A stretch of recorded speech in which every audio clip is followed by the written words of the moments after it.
S, வீடு, schools, hotels, store room இங்கெல்லாம் partition wall கட்டணும்னாலும் இப்போ பில்டிங் போனஸோட first choice Renocon Rapid Wall Panels.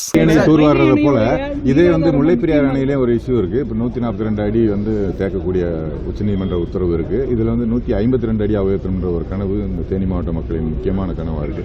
இப்போ இதுல என்னன்னா நீர்மட்டம் குறைவா இருக்கிறதுனால இந்த கம்பம் பள்ளத்தாக்கு பகுதியில் இப்போ முதல் போக சாகுபடியே இப்போ ஜூன் ஃபர்ஸ்ட் வீக்ல துவங்க முடியாத ஒரு சூழல் இருக்கு. 20% அளவுக்காக நம்ம டெபாசிட் இருக்குன்னா நம்ம அதில் தூர்வாரும் பணிகள் பிரதானமான முக்கியம். அதுக்கு அடுத்தடுத்து நீர் நம்ம எவ்வளோ தூரம் மற்ற இடத்துல இந்த நீர்களை கொண்டு போய் சேர்க்க முடியும், வேறு இடத்துல நம்ம கூட்டு திட்டங்கள்லாம் பயன்படுத்த முடியும். ஸோ அந்தந்த பணிகள் இருக்குது. நீங்கள் மற்ற இதெல்லாம் ஆய்வுகள்லாம் நீங்கள் இப்போ என்ன உச்சநீதிமன்ற உத்தரவு இருந்துமே நம்ம 10 ஆண்டுகளாக இந்த நீர்மட்டம் உயர்த்தாததுனால இப்போ நேரடியாக அதோட பாதிப்புகளை கம்பம் பள்ளத்தாக்கு விவசாயிகள் அனுபவிக்கிறாங்க. நம்மளுடைய முதல்வர் தலைமை அரசு கண்டிப்பாக நீதிமன்றங்கள் என்ன உத்தரவு கொடுத்துருக்கோம் அதை கடுமையாக பின்பற்றுவோம். ஏன்னா என்ன மாதிரியான வழிகாட்டுதல், ஏன்னா முதலாவது நம்ம பொதுமக்களுக்கு எந்த பாதிப்பும் ஏற்படாத வழியில் நம்ம செய்ய வேண்டும். பொதுமக்களுக்கு பாதிப்பு ஏற்படுத்தும் எந்த விஷயத்தையும் அரசியல் காரணங்களுக்காக தடுக்க மாட்டோம். கண்டிப்பாக எதெல்லாம் அவசியமோ அது கண்டிப்பாக மாற்ற புதிய அணை கட்டப்படும் சொல்லி கேரள கவர்மெண்ட் சொல்லியிருக்கிறாங்க. அப்படி புதிய அணை கட்டப்பட்ட இதேதான் நேற்று டிகே சிவகுமாரும் அவருடைய மாநிலத்திற்கு மேகதாது விஷயமாக ஒரு தவறான தகவலை சொல்லியிருக்கிறார்.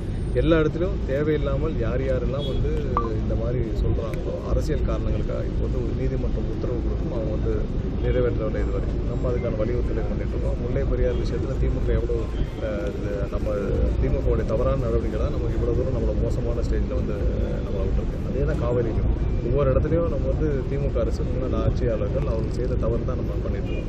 கண்டிப்பாக நம்மளுடைய கொள்கைகளும் இப்போ முல்லை பெரியார் விஷயத்துலையும் நம்ம அதிகபட்சமான நீர்த்தேக்கங்களை பண்ண வேண்டும் என்பது நம்மளுடைய அரசுடைய கொள்கை. அதற்கான வலியுறுத்தல் என்ன தேவையோ அதை நம்ம செஞ்சுட்ருக்கோம். அது இல்லாமல் மேகதாதுலேயே நேற்று டிகே சிவகுமார் அவர் தவறான தகவலை நேற்று அவருடைய பேட்டியில் பார்த்தோம்.